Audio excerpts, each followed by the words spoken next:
రిజర్వేషన్లు రద్దయిపోతాయి మళ్ళీ మోదీ గారిని గెలిపిస్తే అనేటటువంటి దుష్ప్రచారాన్ని ఈరోజు కాంగ్రెస్ పార్టీ చేస్తుంది.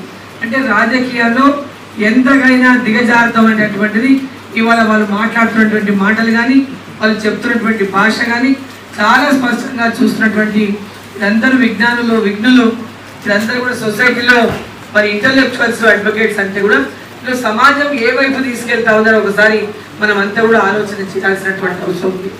ఇప్పటికే ముస్లింలలో ఒక విద్వేషాన్ని రెచ్చగొట్టిరు. దేశం కోసం మనది దేశం అని భావించకుండా మీరు వేరే మేము వేరే అనేటటువంటి ఒక విద్వేషాన్ని కాంగ్రెస్ పార్టీ ఒక పక్క రెచ్చగొట్టింది. ఈరోజు కులాల మధ్యలో కూడా రెచ్చగొట్టి విడదీసి భారతదేశాన్ని ముక్కలు అనేటటువంటి లక్ష్యంతో ఈరోజు అధికారం కోసం కాంగ్రెస్ పార్టీ ప్రయత్నం చేస్తూ ఉంది.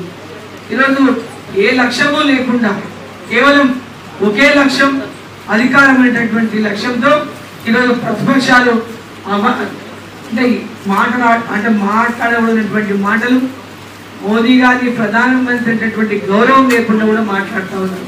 ఈ దేశ గౌరవాన్ని తగ్గించే విధంగా మాట్లాడుతూ ఉన్నారు. కాబట్టి మీరందరూ కూడా ఈ విషయాన్ని గ్రహించాలని చెప్పి నేను కోరుతా ఉన్నా.